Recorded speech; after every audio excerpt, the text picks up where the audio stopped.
What is your favorite color? Well, pepperoni is clearly. I mean, can anybody argue? The way that pepperoni looks, tastes, feels, incredible. Absolutely my favorite. And cut those together, that person looks like a madman.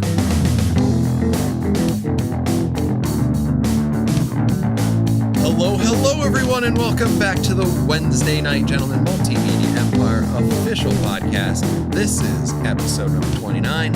On this show, we talk about comic books, movies, TV shows, video games, and sometimes politics, but again, not today.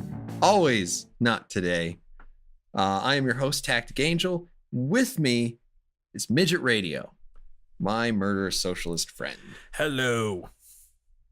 Hello, Midget Radio. How are you?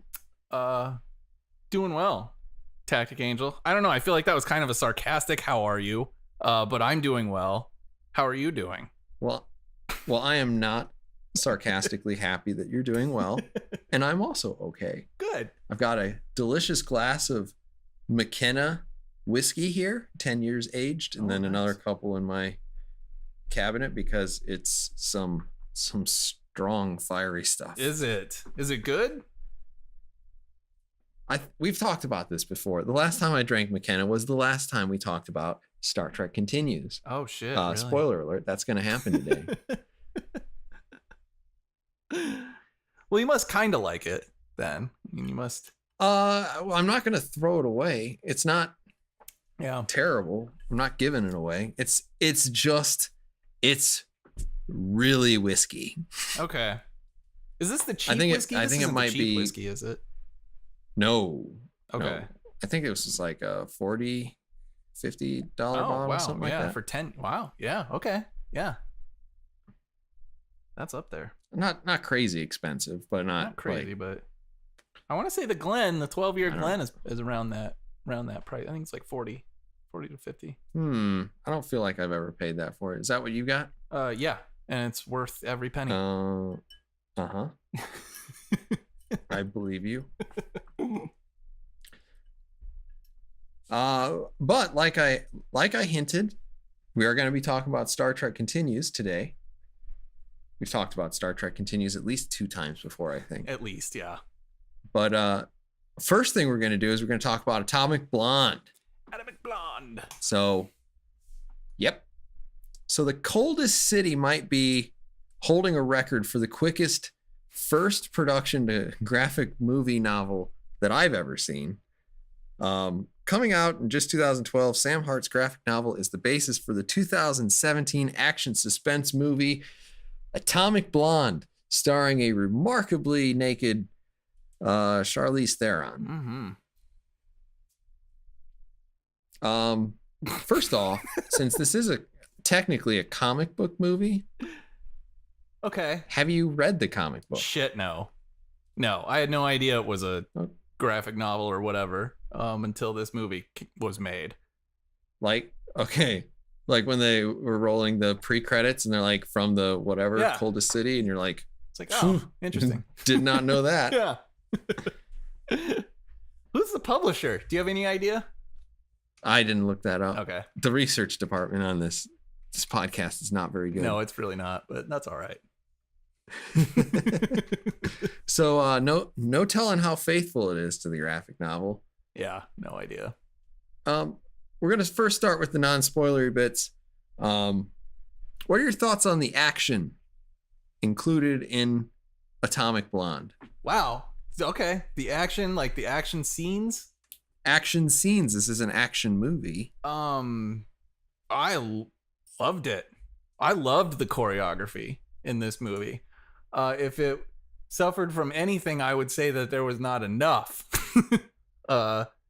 fight scenes or action sequences or anything in this film, but otherwise I really liked it quite a bit. Okay. Absolutely.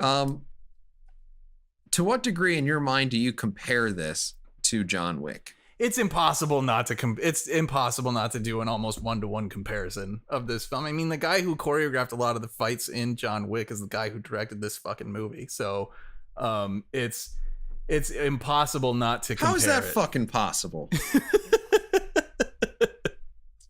Okay, here the point of that is, like, that was a follow-up question. I was not trying to change the subject, but the choreography in John Wick movies is stale. Like, he does a couple of things, Yeah, and he does them well, and he does them 100 times. So, okay. So I would argue that is probably truer for the sequel than it is for the original film. The original? Yeah, because in particular, that fight scene in his house is fucking fantastic. That is so well put together, and so rhythmic that, yeah, I would argue that the second film, you're right.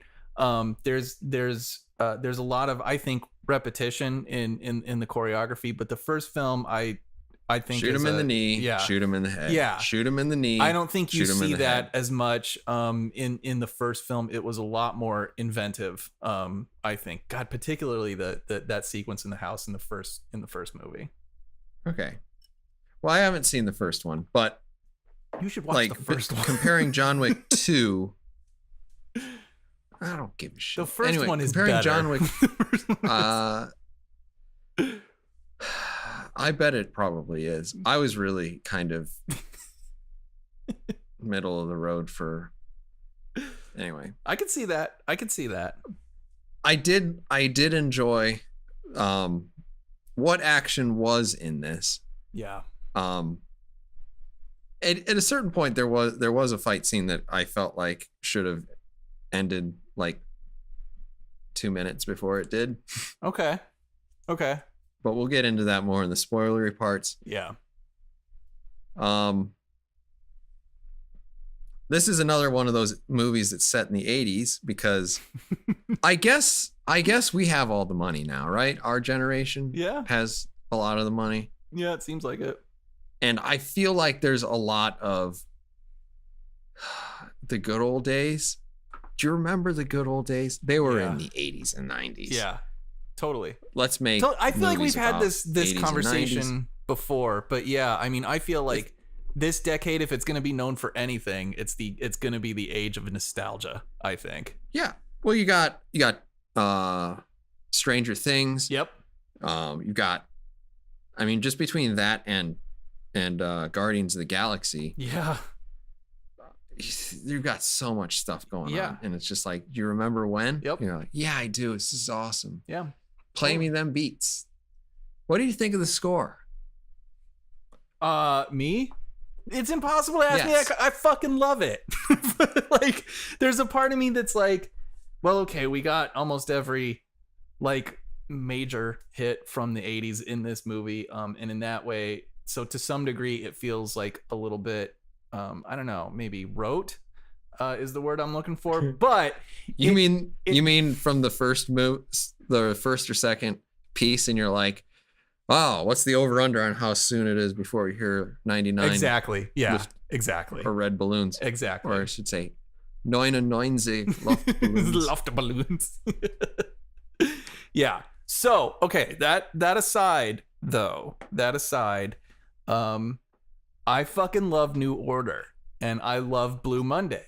And I think that like I consider kind of New Order sort of the I don't know if I want to say like trendsetter, but like if you wanted to take an example of what like the greatest 80s music sounded like and what kind of music sort of defined that decade, it would be a New Order song 1, and it would probably be Blue Monday 2. So like I love that band and I love that song. And I love like, see, there's a lot of the music in here that I just really dig. That Susie and the Banshees song, Cities of Dust or Cities in Dust or whatever the hell it's called. That's a fucking fantastic song. It's just a good song.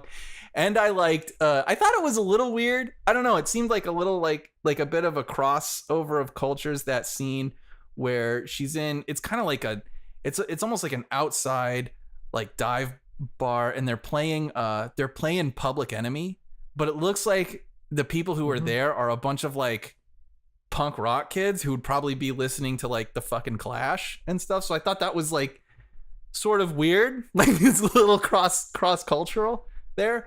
But Well, Public here's the Enemy's thing. awesome. And It's hard to say because this is also set in Berlin. Yeah, it's in and, German. So yeah, who knows? And the Germans are Yeah. as much as I want to tell you that they're awesome. They're also some fucking weird people. Yeah, sometimes. you know. So yeah, I love the music, and I think what I particularly like, the fact that they took the fact that this movie was going to be set in the 80s and kind of leaned into it really hard. And I actually really appreciate that. I think that's what kind of saved some of the soundtrack decisions from feeling rote. I mean, one, that I have kind of a personal love for a lot of 80s new wave music. But two, that like she's staying in hotels that for whatever reason are lit only with neon light. Like it's just, I don't know, like it's just absurd. I mean, they lean really hard into the a lot of the stereotypes of that decade, and I don't know, if you're gonna embrace it works a little bit better, I think. So you like the spray paint stencil? I do, yeah. Berlin, I do. Whatever. I'm totally like it's absurd, but like it's a little self-aware, and you know, yeah, I embrace it. Okay. To follow that up, I actually didn't have any strong feelings about the soundtrack at all. I am just okay. So you have on the one hand, like when Guardians of the Galaxy does it really well. Yeah. The original Guardians of the Galaxy does it really well. Yeah. And then on the other hand, you have things like nope, I'm gonna lose it now. What's the shitty movie? Watchmen that everybody loves? Yeah, that one. Watchmen has the same soundtrack almost, and it doesn't know how to use it. It's a complete clash, and it ruins the emotion of every scene that they play music in. Mm-hmm. So you have like the good and the bad, and this falls somewhere in the middle. I think it's effective enough. Yeah. And then the sad 9 and 9 Zig left balloons. Yeah. I actually looked that up. It's by Kaleida instead of. I was curious if it was going to be Nina, the artist, covering Nina, the band, for which she was the obviously the head lead singer, covering herself. I was like, is it? I wouldn't be. It's hard to say. Yeah, I wouldn't be surprised. She still performs. There's a couple. They did that with Blue Monday also. They had at least one or two remixes of that song. Or covers of that song in there too, which I thought was a little like, why? But you know, whatever. It's cool. Okay, so I'm gonna guess that if I wrote this question down, I'm gonna guess the answer is no. Okay. Is there too much style and not enough substance to this movie?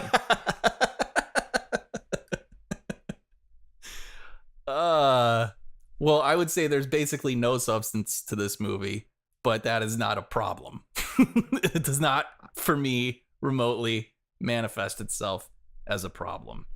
The movie is just stylistic enough to be interesting in that right, all on its own. Yeah, I kind of disagree. We'll get into that more in the spoilers. I assume that Midget Radio would encourage people to go watch this movie. Yeah, totally. Yeah, I would absolutely recommend this movie, but I would recommend it like one for like what it is. I mean, it's a good, I would say it's a good, solid action movie, but then, you know, there's another part of me that like this feels like a little bit of a revival to me. And John Wick is kind of the movie that started it. And so I do feel that people just in general have a civic duty to support these movies. To see action movies. Exactly. Because this is the kind that like the amount of thought that is put into the fight choreography in a movie like this, and in particular the first John Wick film, that's what we should be supporting that in general. So yeah, I absolutely recommend it, and it's an entertaining movie. I mean, I don't know how you're gonna walk out of this movie and be like, well, that's fucking shit. So, you know. We'll get to it. So what would you give it on a Netflix scale? On a Netflix scale, God, I'd probably 7.5 stars. No, I'm not really 12. that super high on this movie. But I'll get into that in the spoilers. But I'll probably do 3.5. Okay. Okay.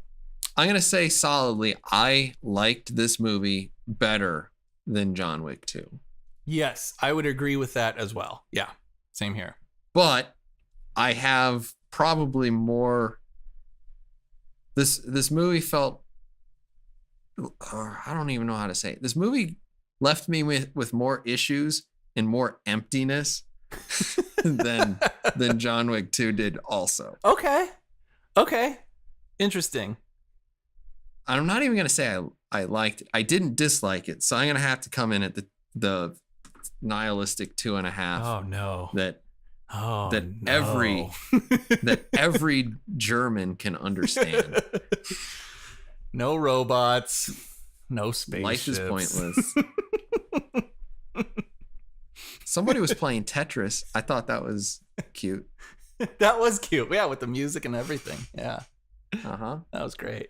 All right, so we're going to go into spoilers. Okay. Spoilers. Boom. Where do you want to begin?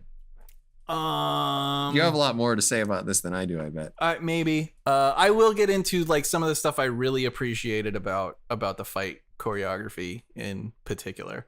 Because one of the criticisms, sometimes that you and I have, I didn't really have an issue with it in this film or in the casting in particular, but like particularly when you have actors or actresses who don't come from much of a action movie background and stick them against a bunch of like 250 pound fucking dudes and they just wipe the floor with them.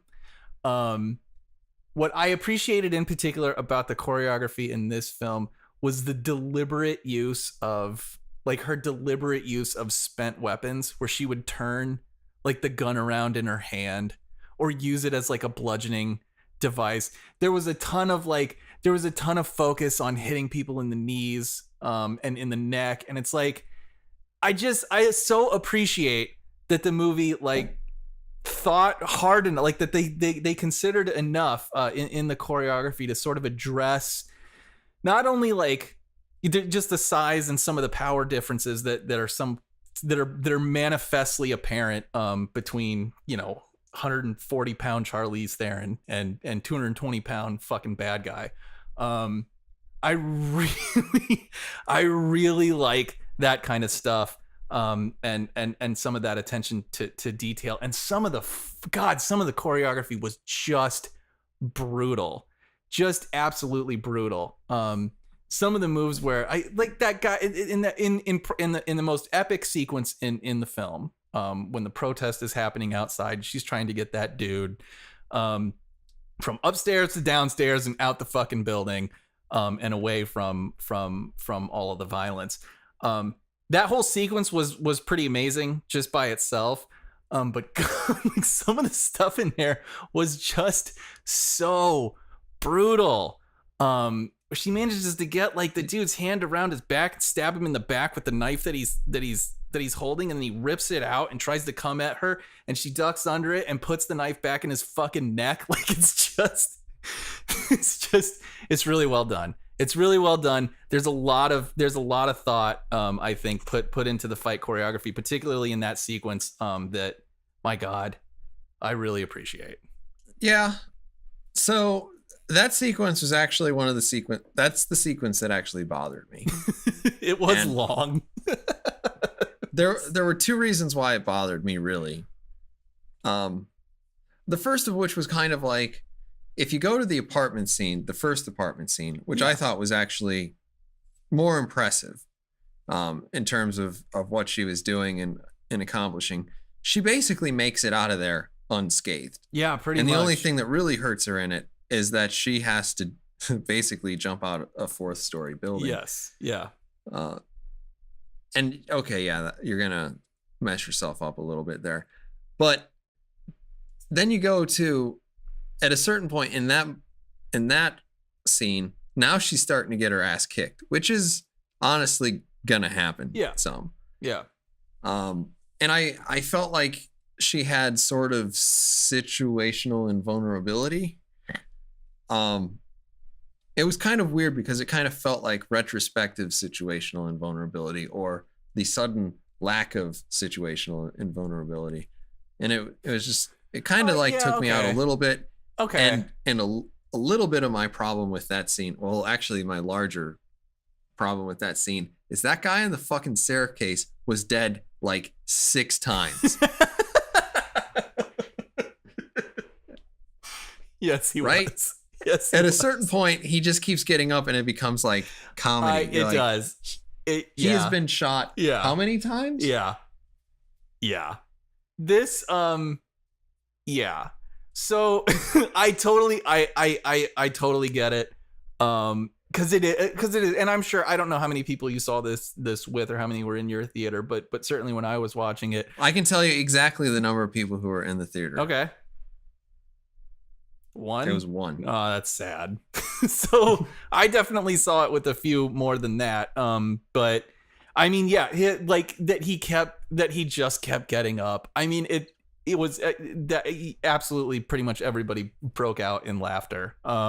So yeah, I can definitely see like that kind of taking you out of the film a little bit. It didn't for me because like part of the thing, like part of what's fun about these movies is sort of embracing how unrealistic they are. And there's definitely a line, and I'm sure it's different for everybody, where it seems to be crossed. Because I mean, none of this is realistic. While I say I appreciate like some of the attention to detail, you know, using a gun as a weapon, as a kind of bludgeoning instrument, you know, going for the knees, going for the neck, all that kind of stuff that makes sort of the differences in weight somewhat less of an issue. It's still a completely unrealistic. I mean, it's still totally irrational. But so I can see, like, I guess where the line is where it becomes so irrational and kind of stupid that it just kind of takes you out of it. I guess that's definitely different for everybody. I can see it being crossed with how many times that guy kept getting up, because it did just get funny after a while. But at the same time, like it's just fun. It's still fucking fun for me. So yeah. So yesterday night, I watched a movie. I'm not sure if you've seen it or if you like it, but it was a little known 80s action film called The Predator. Oh, yeah. So I watched The Predator yesterday, and I can tell you, blow for blow, The Predator gives up way sooner than that guy does. Yeah. Oh, yeah. Totally. That's one of the greatest action films in the world. You know, at a certain point, it's like, fuck it. Yeah. I'm going to blow you up. Yeah. And that's it. Yeah. Yeah. So yeah, I get it. I'm not gonna argue against you much on that. I totally see it. It's just, it was still like, it was so ridiculous. It was still fun for me. So I still totally enjoyed 100% of that scene. Yeah. Yeah. I will say this. What did you go ahead? You go ahead. I was going to say, if this is related, you should probably just ask your question, because my question's going to be about something else. Okay. Well, it's not super related, because I wanted to talk about a little bit of like what I think kind of drags the movie down a little bit. Okay. And I think it's common to like just sort of the tenets of what makes a great action film. Mm-hmm. And I think the pit... Well, go on. I can... Okay. So I feel like kind of the pit that this film falls into a little bit, and it's common, I think, to particularly with spy movies. The plot gets kind of muddied, and part of the reason for the muddiness is that everybody's a fucking secret agent, and you can't really tell all the time whose motivations, like what their motivations are, and there's so much focus on like, I don't trust this person, and they betrayed me, and it just muddies the water. Whereas your great action films have extraordinarily simple plot lines with abundantly fucking clear motivations. And that's part of what makes them so much fun to watch. In movies like, you know, Walking Tall, like what's the Rock comes back to town. The town's kind of a shit show, so he fixes it. That's, you know, I mean, it's Dread. Yeah, exactly. Dread, get out of the building. Get out of the fucking building. Like that's Predator. The Predator. Get to the chopper. Get to the chopper. Kill that fucking alien. Like, like that's what makes those movies so great. You know who you're dealing with. You know who your hero is, and you know who the fucking bad guy is, and the motivation why they're against each other is as apparent as daylight. So in a movie like this, and it's a little bit frustrating because you do have to spend time thinking. You do have to spend more time trying to follow, like, well, why is she here, and what's her problem with fucking Professor Xavier? And, you know, I mean, it's just like, it's a little annoying. I'd say, like, if this was just like a straight revenge story, like Professor Xavier killed my lesbian lover and now I'm pissed off at him, so I'm gonna go kill him, that's probably a better movie. So yeah, but even the lesbian lover, you're like, well, right? Is she just playing she's a secret agent, she's working with him, and then at the same Percival, that's his name, and then at the same time, maybe she is new and she's in over her head, maybe she's not, because she seems to be kind of putting on an act, and then Satchel, who's Satchel? I might be Percival or it might be her. So this is actually going straight into what I was going to ask, which is what do you think of the triple or quadruple agent? I don't like. play? I'm not into it. That's what bogs the movie down for me. That's what it's 2 hours long, and it's 2 hours because of that mess, because of that like complication. Yeah. Okay. Picture this: the movie ends with the question, "When is my tea with the queen?" Yeah. Cut into some fucking fun song. Over. Yeah. Instead, you have that extra scene, which is actually not all that bad in terms of the action. I thought it was reasonably entertaining, but I was annoyed that I was even watching. I agree. Yep. I'm totally with you on that. It was completely superfluous. Yeah. She was Satchel the whole time. Yeah. And then but not real. But and then she gets on the plane and it's like, "Oh, you work for us." Yeah. And then she says the last line without her English accent. You're just like fuck, why? It's movie. Yeah, exactly. Yeah, exactly. It's just stupid. It's just a bunch of stupid fucking twist endings. It's bad M. Night Shyamalan kind of writing. And it's common. It is generally common to fucking spy movies. And that's why I think actually a lot of times, I mean, when you think about like great action films, how many of them have spies in them? Like, I would think The Bourne Identity, and that's about it. Like, or you could go to James Bond, and if you went to James Bond, most of the enemies are pretty apparent. You might have one person who, like, if you go to the best one, Casino Royale, there is some intrigue in there with the whole Vesper thing. Yeah, but it doesn't feel as fake. It doesn't. No. Yeah. It's not just twist for twist's sake, you know, like, and that's what this movie really was. So I wish, like, you know, I wish it wasn't there. It didn't really ruin, you know, my overall enjoyment of the film. But I mean, that's why I'm at 3.5. That's why I'm not higher than 3.5, because so much of the storyline is a slog to get through. Yeah. Well, I didn't feel it was a slog. I do wonder what being a secret agent is that is different than being like a person who goes to the bar every night of the week. Know, seriously. What the French chick, like, what is that? That's her job, I guess. Like, what do you do? Well, I get a government stipend and I use it to drink. It's awesome. Sign me up. Right? It's a good gig. Yeah. So I don't know. I have no more constructive questions. No. Yeah. I don't. I think it holds together well enough. I think so too. But, the last 10 minutes of it bothered me. The denouement. Yes, the denouement was the. That's one of the issues. denouement. Yeah. Denouement. Denouement. Yeah. The French just shouldn't make words. I like this movie definitely overall. I actually the only other thing I did want to point out is it had a really clear like sense of location. I really enjoyed that picture of, I guess, West Berlin. Like yeah, it was chaotic. It was neon. It was it was crazy. I really enjoyed the movie had just such a clear sense of setting that it felt like it took place at a very unique time at a very unique location, and that's certainly to its credit. So I did enjoy that as well.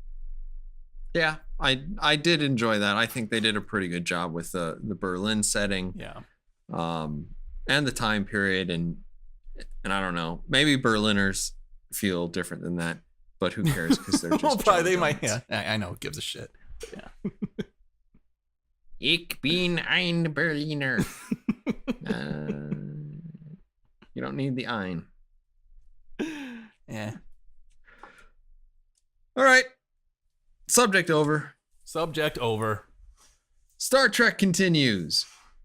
Probably the high water mark as far as fan-made productions go. Star Trek continues as a fan-funded series created by Vic Mignogna and Steve Dangler. It stars other notable faces, including Michelle Sprecht, Grant Imahara, and has a rotating assortment of guest stars, including Lou Ferrigno, our favorite, Michael Dorn, Marina Sirtis, and now John Delancey, also from TNG. Yeah.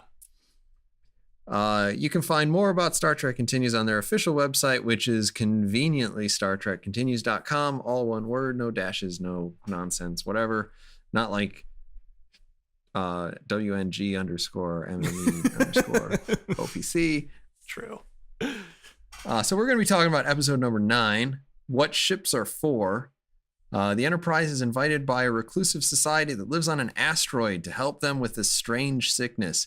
The crew of the Enterprise finds that this insular society is strangely insular, and that their salvation may lead to their destruction. Midget Radio, other than that they ended the title with the preposition. By the way, we're going to do this. This is all spoilery. This is super spoiler. Because the spoiler tag's already up. It's going to be up the whole episode. Heck yeah. Whatever. What are your thoughts on what ships are for, or for what ships are? So I guess just generally, I actually feel like this is one of the stronger episodes of this series. I was a pretty big fan, I gotta say, of this episode overall. I do have one minor gripe about it, but overall, kind of pretty high on this episode for one reason in particular. But I want to hear your thoughts first. So, I want to say that I found that the analogy mashup, was sloppy, but this definitely felt like an original series episode, and in that sense, I did really enjoy it, and probably the same way that you did, because I mean, it feels so heavy-handed and ham-fisted. Oh yeah. that it's just perfect original series Trek when they got preachy. Yes. But then I feel like original series Trek had tighter metaphors. Yeah. Maybe certainly in some instances. Yeah. I would say, like, overall, the analogy itself is largely effective. And so which works. analogy? Well, in particular, the fact that, because there are decidedly two ways of interpreting this, as far as I can tell. Okay, well, I'd say I think the clearest distinction is, I mean, the storyline is obviously it's about a bunch of refugees from a different planet seeking asylum on a planet that has become extremely insular. And they find out basically that, in fact, a number of those refugees have been living on this planet this entire time, and that the native residents have already have been in long committed relationships with members of this alternative race, and clearly we're supposed to see an analog between that situation and the American attitude toward the refugee crisis, particularly with Syria. I would say is probably the most obvious. Is it? Okay, because I was like, so there are two analogies here. The first analogy is, we'll just say on the surface what you're talking about. Okay. And I was watching it and I'm like, is this supposed to be about illegal immigration, or is this about the economic migrants in the Middle East, in North Africa? I mean, who are the purple-haired people supposed to be? Yeah. Because it's like, if you were to look at an analogy like the one you find in Let That Be Your Last Battlefield, it's basically racism bad. Yeah. Yeah. And this is a little bit more complex. It is. And it doesn't quite hold together. We'll come back why that doesn't. But the second analogy is basically that what you ought to do is live in a colorblind society. And no, if you look at it, it's like, okay, they're on the asteroid. There's a weird sort of radiation. Yeah. Radiation can do anything in science fiction. Yes. And in this case, it limits your ability or completely removes your ability to see colors. So everybody gets along because they can't tell they're different, or they don't think about themselves as different, right, or whatever, which is color blindness, right? Which in like modern progressive politics is racist to say that you're colorblind, right? Which is an absurdity that I can't even address it with words without basically just saying it seems like a very stupid opinion. But okay. Well, I mean, like, that's the whole point. The whole point is you're supposed to treat everybody the same. Well, so if you're colorblind about it, I get it. But I mean, I wouldn't say that's what the show is doing in this episode. The problem with this, the issue is not that everyone should be colorblind. It's that you should be able to, because obviously the idea is we want to recognize the fact that there are differences between people and there are differences between cultures, but not judge overly harsh or treat those people significantly different, particularly by taking rights away from them or anything like that. Like, they shouldn't be treated as less than human because of those differences. And that's the issue that people have with saying that you're colorblind, that you're like, well, I just basically fucking ignore everything that's different and don't recognize it. And that's not the point. The point is to be able to see that there are differences between people, that people have a different way of living, a different approach to life, and different values and different cultures and all of that shit, but that they're all still fucking human beings. That's the right frame of mind, I think, that people that you generally want to try to achieve, not just ignore. Right? That's what's frustrating. No, but the point is, okay, here's the point. Like, if you go to like somebody was explaining to me, like 15th birthday of female Latina people, which is I think the quinceañera. Yeah, there you go. Yeah. I don't know Spanish very well. I've lived in Texas, so like they're explaining this to me, and it's like, okay, that's an interesting whatever. Yeah. I mean, it's kind of weird and a little young, I think, but okay. Yeah. It's like, I don't care. You can do whatever you want. Yeah. That's color blindness. It's not that I don't know it happens. It's not. But that's not that I get all. That's so like not if you have like that's Irish not what people, it is though. That's being because I and maybe this is just a difference in communication or whatever or in the sense of the word, but you are not ignorant of that difference. So that means you are not blind to it. You just don't give a fuck. That's different. You see it, you don't give a shit. That's the difference, I think. It's not that you don't see it and are therefore ignorant of it. And I wouldn't say that that's what this episode is talking about, because they still want to resolve the issue. I mean, they still, like, the radiation is part of the thing that's killing them off. But so it needs to be resolved. Weird that they're like, it was weirdly pessimistic that they were basically like, if we allow people to see differences, then they will definitely be bad people. Yeah, there was certainly that concern. Yeah. and it was like, I guess that was kind of like my biggest issue with it, because it's like, it's not a hopeful message. It's basically saying, if people can tell that they're not homogenous, then they're definitely going to hate each other. Like, well, I don't see. I don't know. I feel like maybe that's an overly harsh understanding. Because of course it's a concern. Of course it would be a concern. I'm just saying, like that is not an unreasonable estimation of what the Enterprise crew is wrestling with. Particularly Kirk. He's like, well, if they see this purple-haired chick, they're gonna go crazy and fucking kill her. They're gonna be like, well, fuck. Yeah. I guess we got a stoner. Yeah. But that's a legit concern. He's not, I mean, he's not going to approach that situation where, like, well, they'll just see it. They'll realize that they've had these relationships with these people forever and everything's going to be fine. I mean, that's absurd. That's an absurd thing to immediately think. So I think, I think there's a difference between recognizing the fact that it's a risk, versus just absolutely concluding 100% that this is going to destroy the civilization. Because if that was true, he wouldn't have proceeded with fixing the sun. I guess is what they did. They fixed the fucking sun. I'm not sure. I didn't know they had that ability, but they ready to probe. It was fine. But yeah, I don't know. I actually like.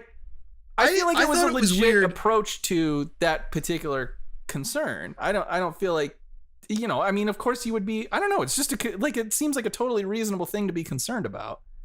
If we show these people who they've been living with, there's the chance that they're going to fucking freak out and destroy each other. Sure. But the thing is, like, I thought it was weird, first of all. Like, these people have never seen color, right? Right. So how do they know that the other asteroid-dwelling people are yellow? Yeah. And have purple hair. Right. Why wouldn't they just be like, well, you're yellow and you have purple hair? I don't know. Do you think that they would normally, I don't know if they would recognize that as a difference. Were there any black people there? I don't know. No, there are no black people. So maybe any difference at all? I don't know. Yeah, I don't know. And Uhura stayed on the ship, so pretty... Yeah. Who knows what would have happened then, but...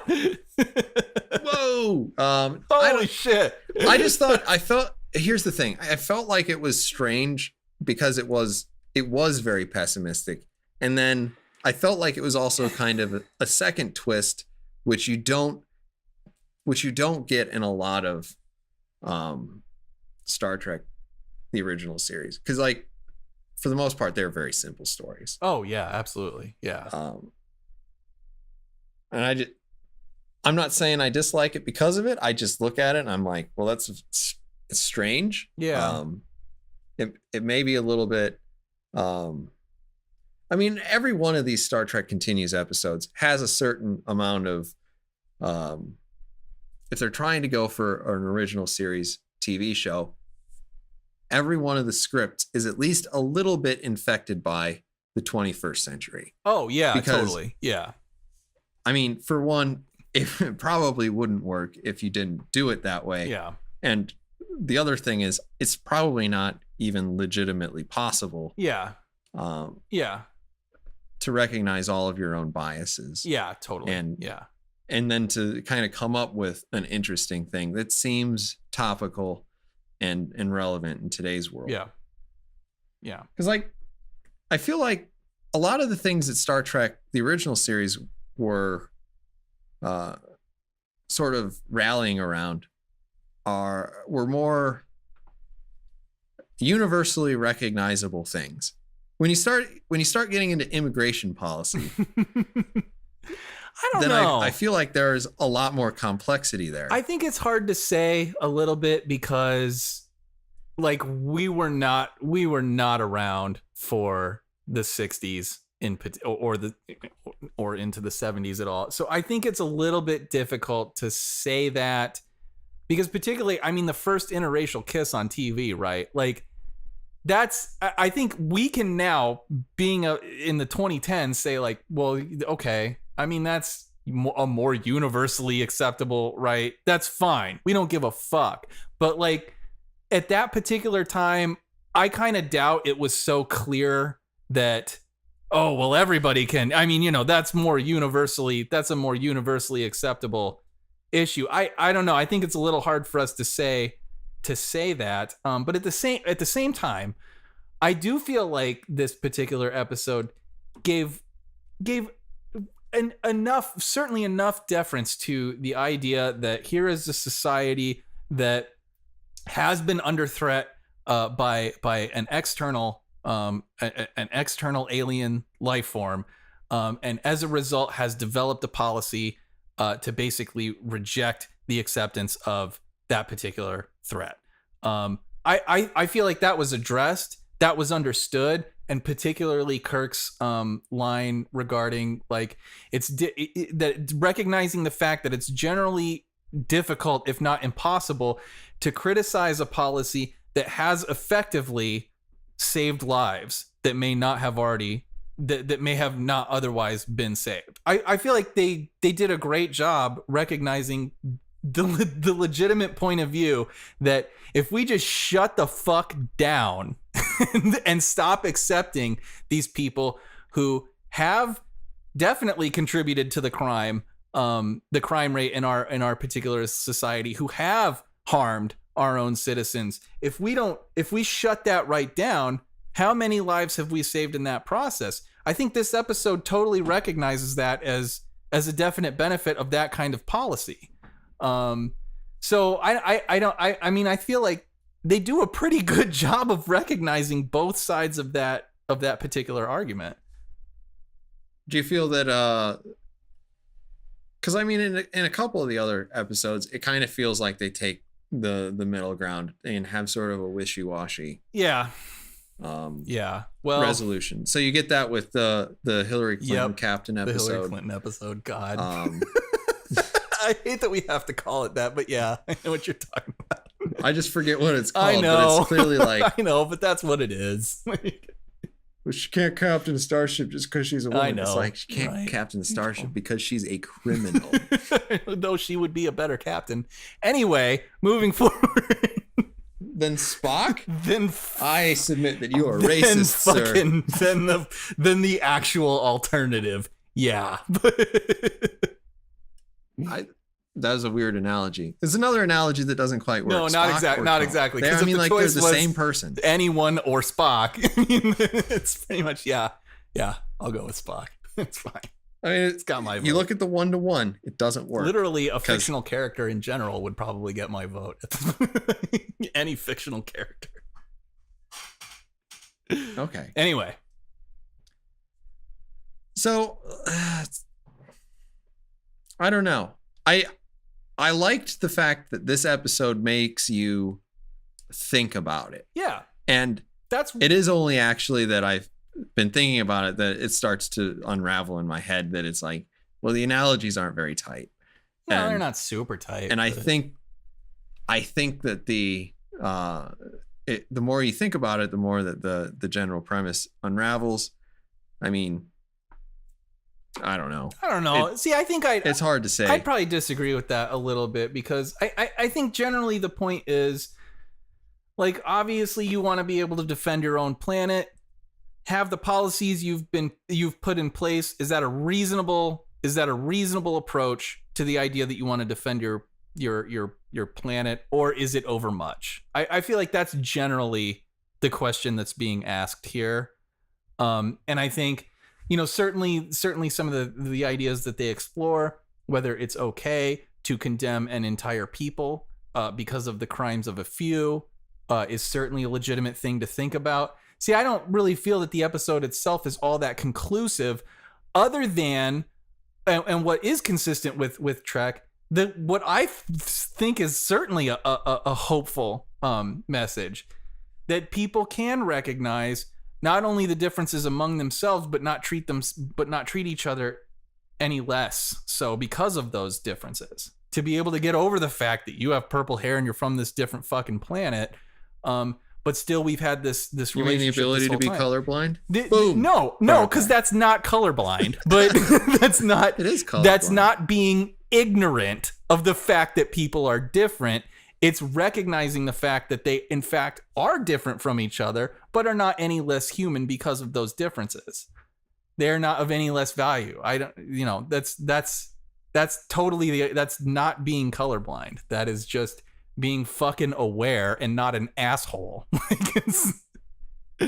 So I feel like the end of this episode, I feel like this is totally, that it is hopeful. It not only gives deference to both sides of the fucking argument with respect to, I don't know, I guess border security, but it certainly lands on the side that, you know, people are capable of seeing differences in each other and not treating each other any less because of those differences. So some of the reason why I think this analogy doesn't work is because I was like, was this supposed to be like the United States and South America? Is that it? Or is this supposed to be like, you know, the economic migrants from Northern Europe or Northern Africa and parts of the Middle East? What are they trying to tell me? Well, in either case, you don't have governments shooting boats Right. of people. Like, Right. like even if you were try to get from Cuba to the United States today, the Coast Guard doesn't go out there and gun down Right. Cubans. Right. Right. And if you believe some of the news or conspiracy theories, it's hard to tell which it is anymore. You have European NGOs actually assisting the process in Europe, so it's not exactly like they're not welcoming. Sure. So that doesn't work exactly, and then you're looking at it like, well, conceptually, I get the idea that like diversity can help. A certain type of diversity can help a society. You get different perspectives, you get different backgrounds. Certainly, if you're drawing from a wider pool of people, we're Right. going to have more excellent people. Sure. Right. But then it's like, well, in this case, the other asteroid people had figured out something that presumably this insular culture would need. You're Right. like, well, what do the migrants flooding into Europe, what illness do they cure? Right. I mean, the only thing I can come up with is that there's some placebo against history and probably the undercurrent of racism and anti-Semitism that has long plagued Europe. Right. Because I certainly don't think that it's because European police need more practice in solving crimes, or that the welfare state in Europe is so overburdened with excess cash that they need to spend it on something, or that European women just need to be taught the joys of non-consensual sex.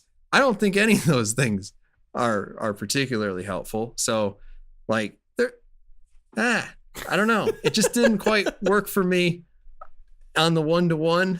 Well, it's definitely not. I liked that it's I don't know what Trek thought-provoking, episode though. is going to work on the 1-to-1 ratio, but Racism bad. Shouldn't try to kill each other. Yeah, I don't know. I think you're getting bogged down a little bit into too much of where the analogy doesn't quite exactly mirror the world Maybe as if we I know it. had more time to like rewatch, Let That Be Your Last Battlefield. But I'm pretty sure it was just that those two people wanted to. Yeah, probably, but kill that's each not other. the only good episode of Trek. I mean, that's No, but that's the most overtly it is racism bad. It is. Episode. Yeah, it is. Yeah, absolutely. Absolutely. But this is, yeah, I don't know. I mean, this is, I don't know.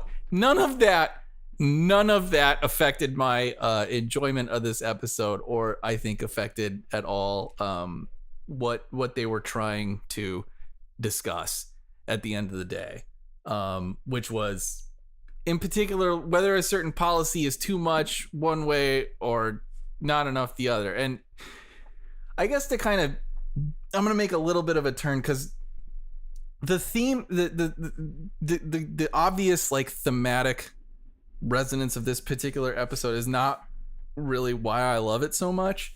One of the reasons I really like this episode is that it is such John DeLance fucking Q's critique of the Prime Directive is so fucking perfect.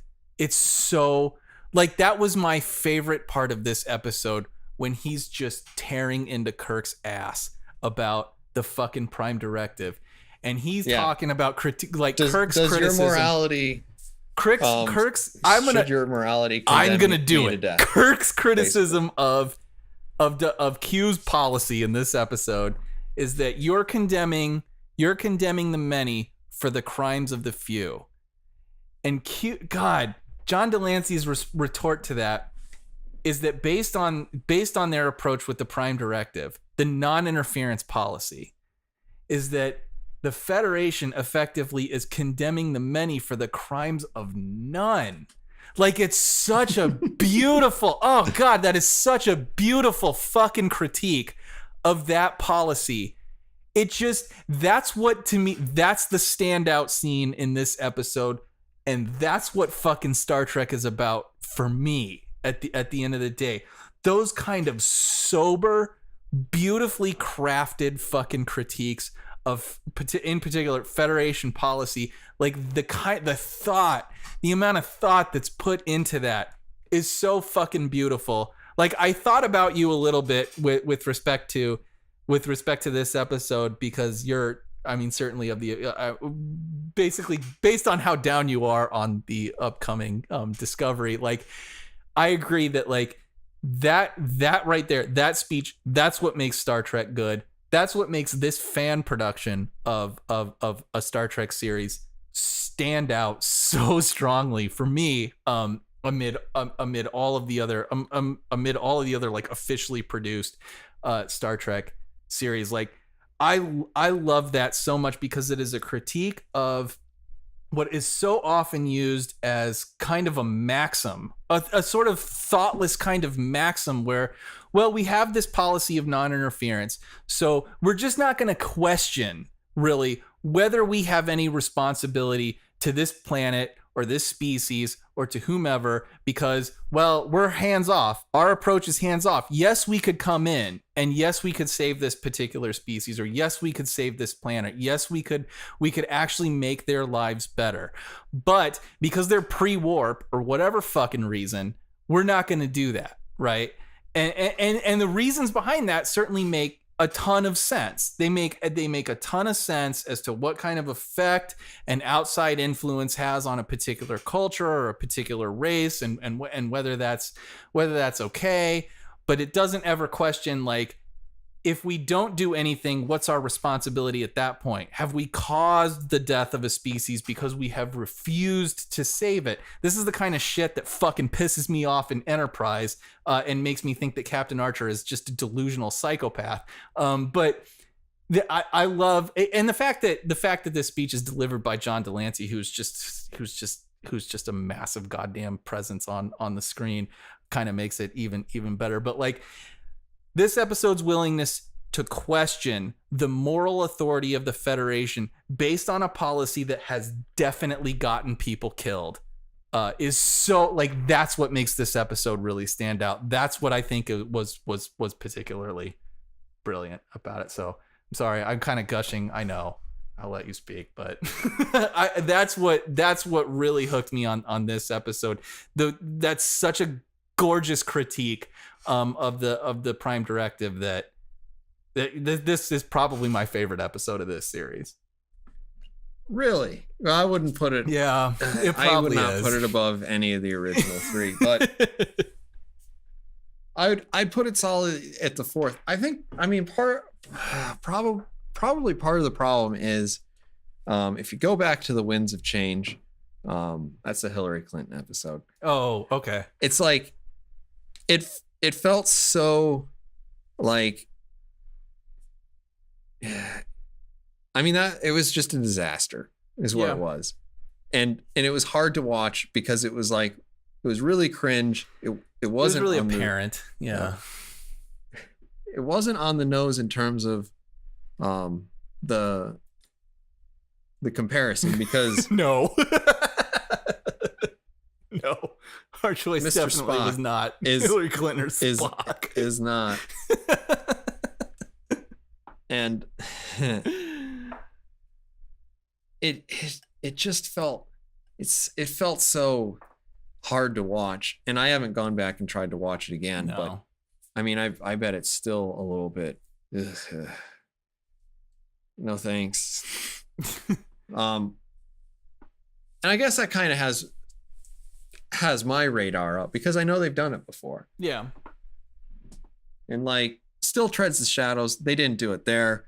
That one was just honestly weird. And I wonder to what degree the Winds of Change or Embrace the Winds has kind of poisoned my ability to see their analogies in a way that isn't at least a little bit critical about, well, what am I supposed to be learning here? And is this really like, I don't think that if they made another 10 episodes and they were all about immigration policy, I doubt that they would be able to, through sloppy emotional metaphor, convince me of something that I'm too well read to believe. And I wonder to what degree, like, I mean, I don't know. I guess like part of me feels like it's okay because I think that people in general, I don't know. I mean, I'm an asshole. I understand that, but part of me feels like the 2016 election in particular is fairly illustrative of the fact that most people see political events through sloppy emotions. So, you know, I just feel like if they want to address it from that perspective, they're doing a fairly reasonable job of doing that. It's not offensive at all to me. But again, I mean, part of that is because I feel like certainly the United States of America has become increasingly emotional with respect to generally complex political issues, which is why politics, it sucks to talk about it anymore because it's not really about policy. It's about whose capital R right and whose capital W fucking wrong. Or you know, who are the good guys and who are the Nazis, like in the spiritual moral sense of the fucking term, you know, like it's become to me they're actual Nazis because I don't know. I mean, to me, like politics now has become basically a fucking religious war between who are the all caps good guys and who are the all caps like spiritually corrupt bad guys. It's just irrational, I think. So, you know, with respect to Star Trek continues, you know, with their intent to sort of address that, it hasn't been offensive to me so far. So that's what the culture feels like. And as much as I complain about it, it's not offensive to me.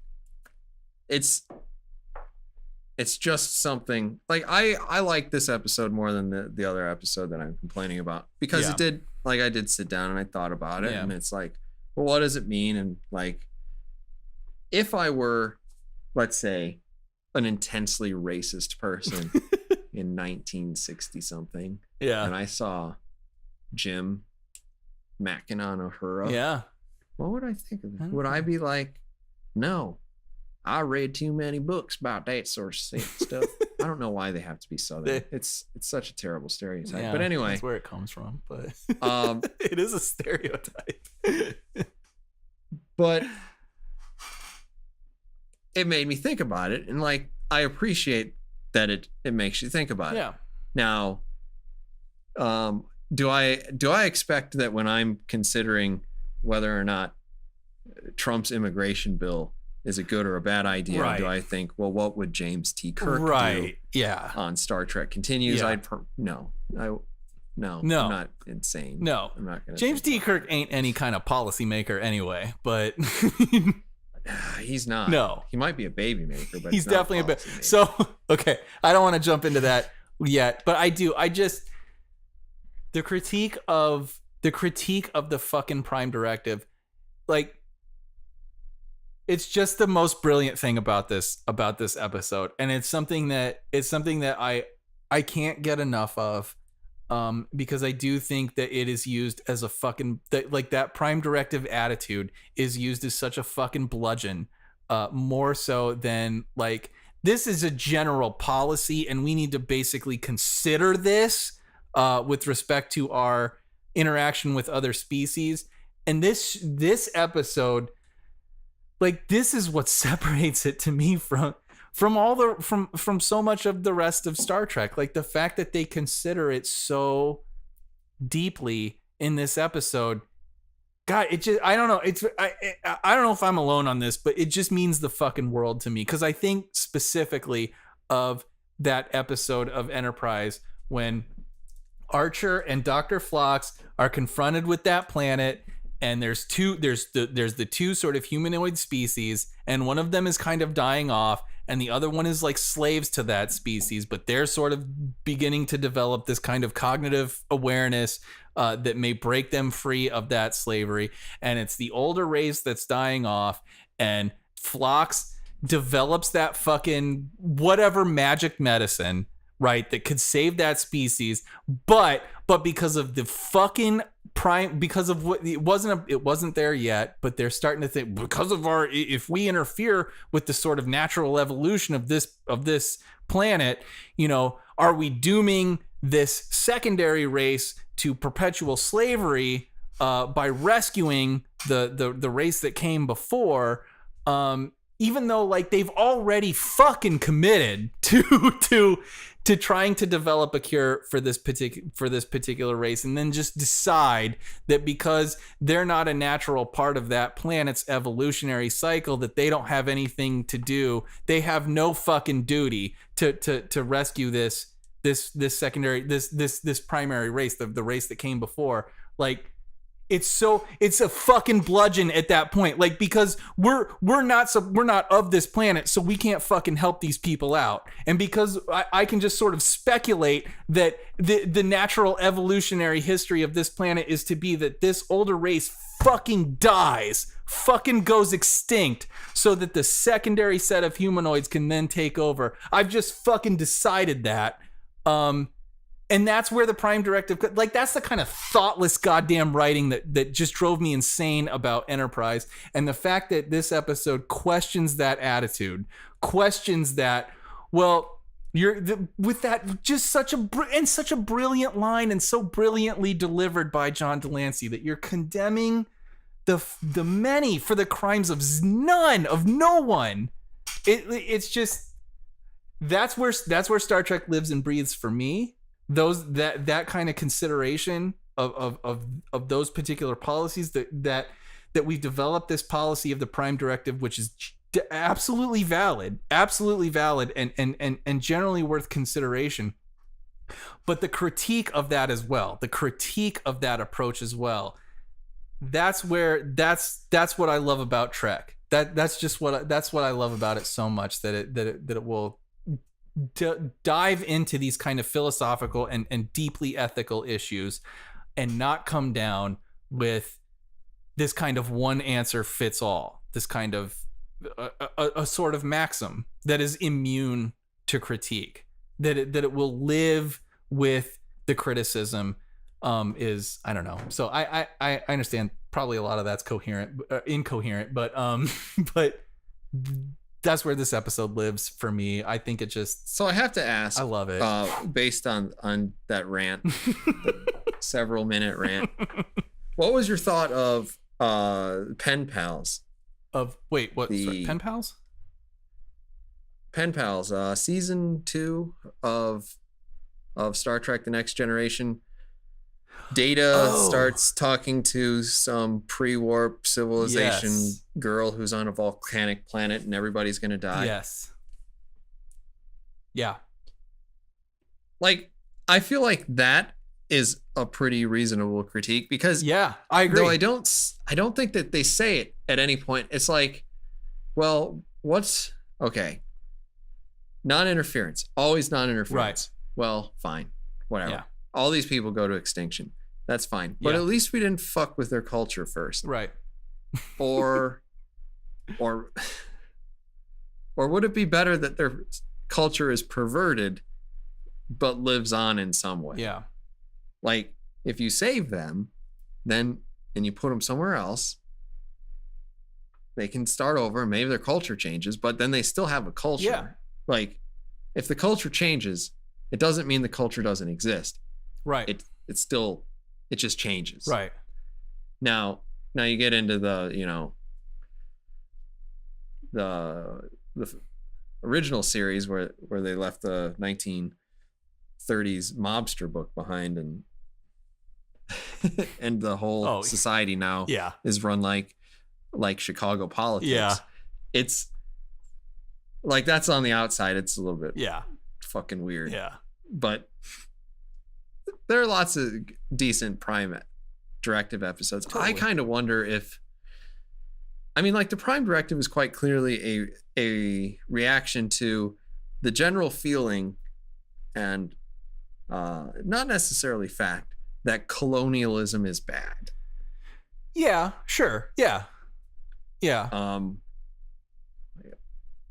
And there's certainly an argument to be made that it is.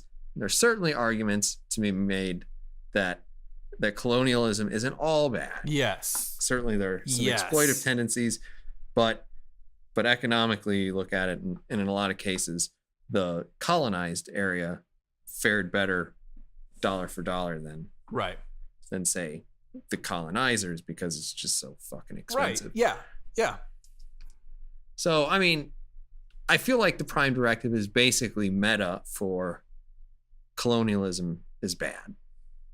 I could see that. Here's what I like episodes like this in particular. The refusal, I think, to treat it as a kind of maxim. Like that it's just a one size fits all fucking policy.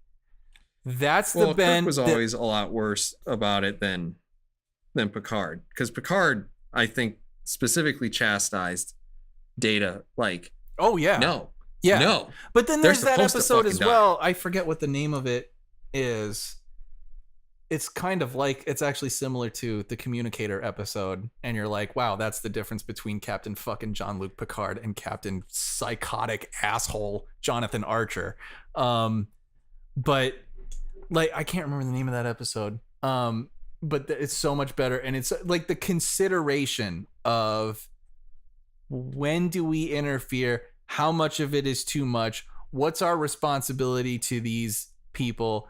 The consideration of that is so important, and I've always hated like the idea that, and it's the conclusion that Phlox and Archer come to in that episode, where they just fucking refuse to help that species that's on the verge of fucking dying out. That we're not talking about that like the ones with the Romulans. I don't remember if they were. I don't think they were Romulans. It was some tribe on a fucking like desert planet somewhere. I think they were on a proto, and maybe it's kind of like the same. I don't remember plot as Insurrection, because there's the watch station. It's a little, yeah. It's a little, yeah. They were studying, yeah. That's Who Watches the Watchers. Was that what it was? I don't remember. I can't remember in particular. Yes, because I've got like definitely Who Watches the Watchers. Got 3 where he's like, I am not a god right now. But but yeah, the argument that like we're not a part of this society, we're not fucking, we're somehow external from the natural course of events for this particular planet because we're from Earth, we're part of the Federation. This is a pre-warp society, and therefore we have no duty to them. To question that is what is what I love, is what I particularly love to see in Star Trek.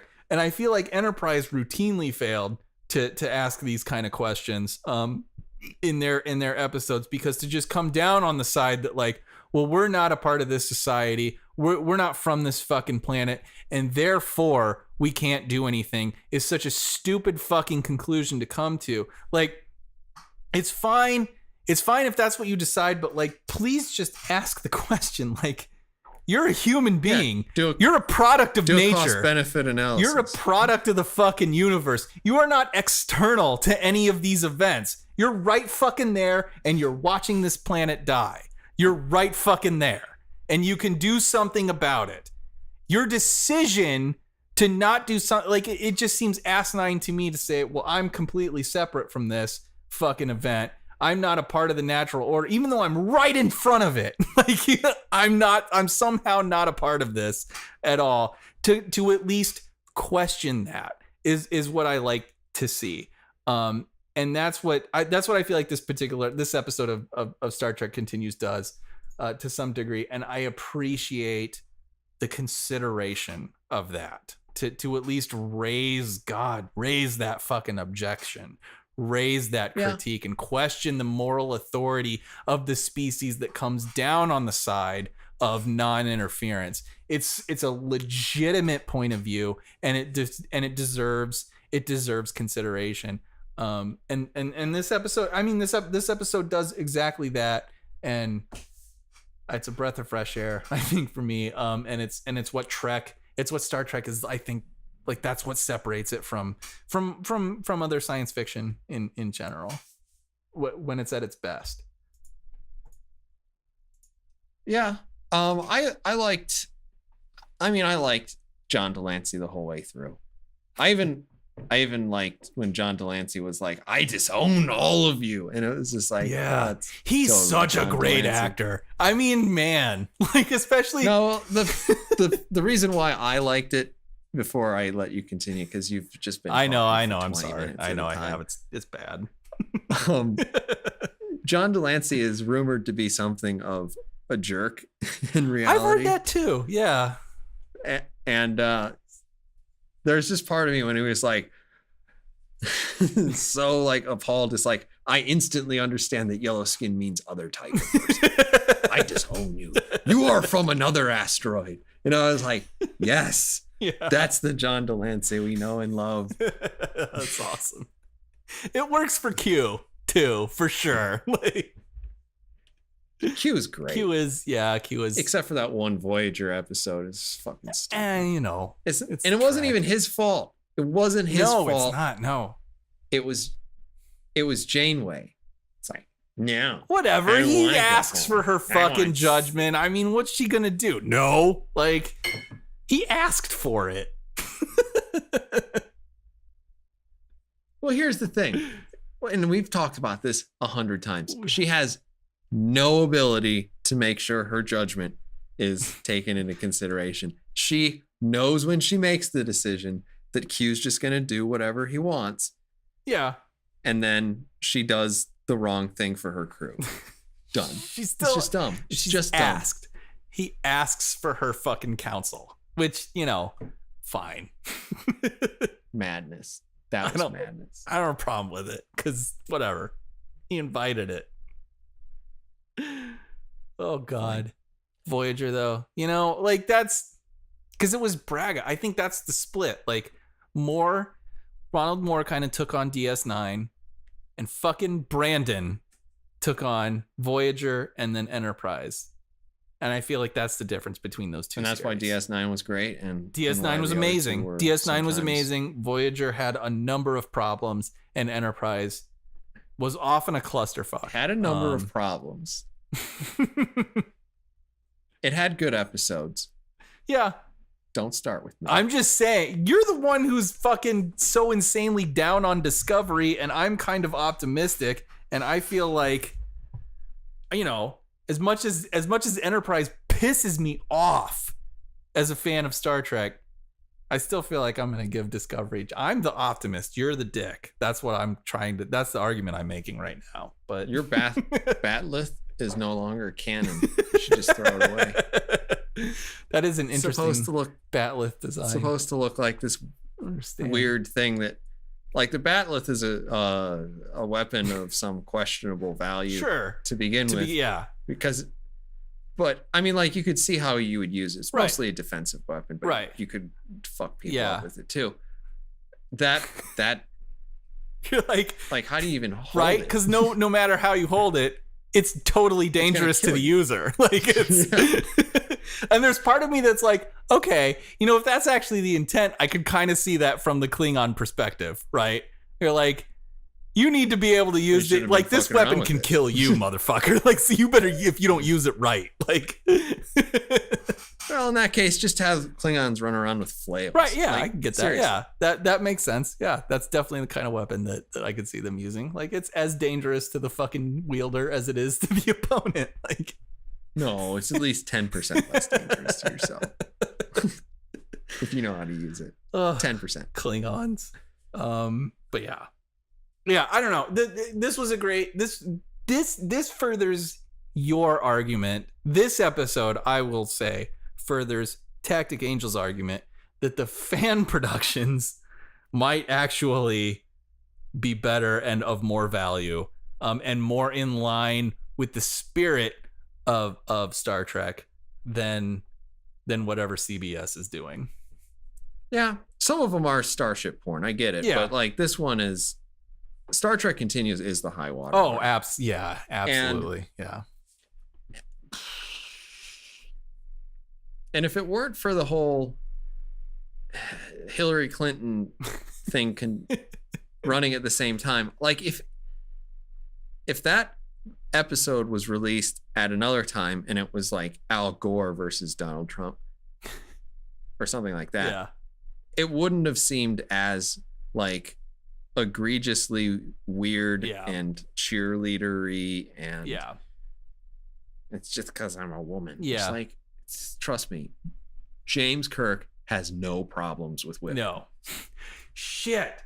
That's the other thing I wanted to address in this episode, which is very minor, but it's kind of like, so Vic is a 50-year-old. He's a 54, I think, year old man. He looks good. He looks good. 50 for 50. He looks good for 54. Like, he looks probably 10 years younger than he is. He can pull off 10 years younger. William Shatner can be Kirk because he was the right age. This is where Vic Mignogna, I think, and William Shatner kind of part ways a little bit. And when Shatner was fucking older, right, in the movies, he's not all over these fucking chicks. Like, he's fucking pudgy, and it's like the creep factor is, I don't know. He can't be the Shatner of the 20s. He's gotta, like, I don't know. It just doesn't work. It's creepy. It's kind of, I don't know. If predatory. If Shatner was all over Ilea in the original series, it would have made a ton of sense. But the problem is he already relieved Decker of command, and now he's like, and now am I gonna bang his? I mean, like, that's a little far even for me. It's not okay. It's just not okay. I mean, between your ship and your girl, I'll take your ship. Further episodes of Star Trek Continues, moving into the future here. Let's move off of Kirk's. See, I think you almost have to put it in there, and I think part of it's that Vic. I love Vic. Yeah, I think he's done a great job in doing this, and, and I appreciate all that work. Of course, but I would say this to his face, even though it's not like we'd ever have the opportunity to say it. Vic's never going to be Shatner. No, he's never going to be Shatner. I mean, and he's not going to be in his 20s either. He's 54. He was in his early 30s. He is a 54-year-old man now. And he's just going to keep getting older. Like, it's inevitable. That happened to me too. Please, I know none of us can fight it. We all have to come to that realization at a certain point. And now it's predatory. Like, now it's not okay. It's not. It's I don't know. Not okay. I didn't do the math. I always forget. I don't know who played the other character. It's almost immediately times 2, which seems generous, but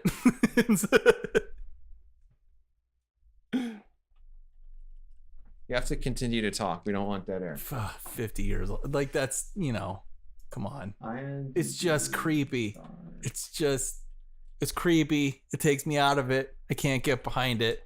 Before it's like, yeah, Kirk, 20s, whatever, 30s. You go for it, motherfucker. You go for it on every planet you land on. But then, come on. You're in your 50s. God knows. God knows. Do you need the penis pills already?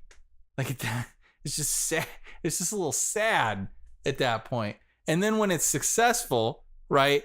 When it actually works in his favor, it just seems predatory. You're just preying on this ignorant fucking female. Like, it's not okay. You haven't accomplished anything. You haven't gotten over that barrier. Like, this woman isn't famous enough for me to tell. I would almost guarantee you that she was not in her 50s. So no, we're just doing half plus 7. We're just gonna make sure it passes the pedophile test. That's all that matters in Starfleet. Not a pedophile. That's that kind of prime directive. Let's just live by the letter of the law. Fucking thoughtless.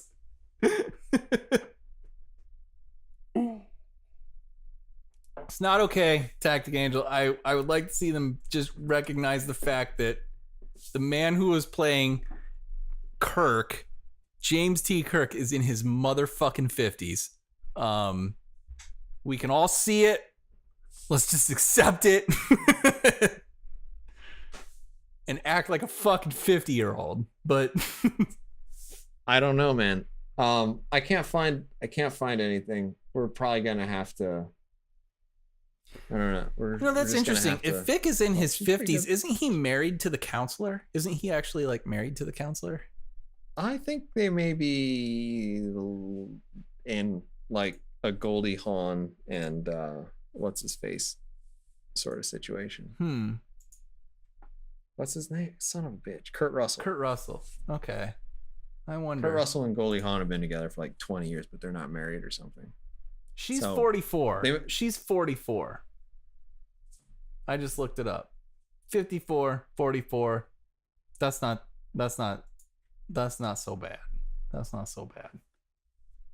So, I don't know. So if she was, all that matters is this chick has to be at least 34 for him to pass the test. There's no way to tell.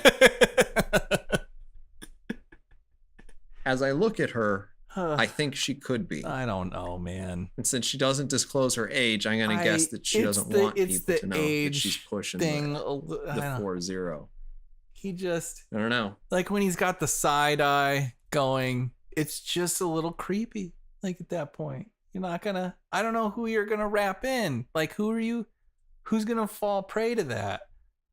It's just... You are an old man. Giving me the side eye. It's a little... it's... I don't know. Whatever. I don't know. Whatever. On vulnerable women. I just learned to see color. Like, I'm dying. I'm not sure how you... Like, that's not cool, man. It's not cool. All right. Well, we can put that to bed. Okay. Because it's not going to go anywhere. Do you have any final thoughts? No, it's great. This was a great episode. And, all props to Mr. Mignonia and everybody who else who's working on this series. I think they're keeping the spirit of Trek alive for sure. I am looking forward to their last 2 or 3 episodes. I hope that Vic gets all of the women that he wants. Keep on keeping on, buddy. I think it's a good episode. I don't know if anyone will say the same thing about this episode. Maybe not, but yeah, whatever. But I think we will wrap it up there. Sounds good. So that has been episode number 29 of the Wednesday Night Gentleman Multimedia Empire official podcast. Please give us a like if you've enjoyed this video. Subscribe to our channel. You can also follow us on Twitter at WNG_MME_OPC and head on over to our Facebook page where it is significantly easier to find us. We will see you in a week or two for episode number 30 coming up on our 1-year anniversary. Exciting times. So, bye-bye. Bye-bye.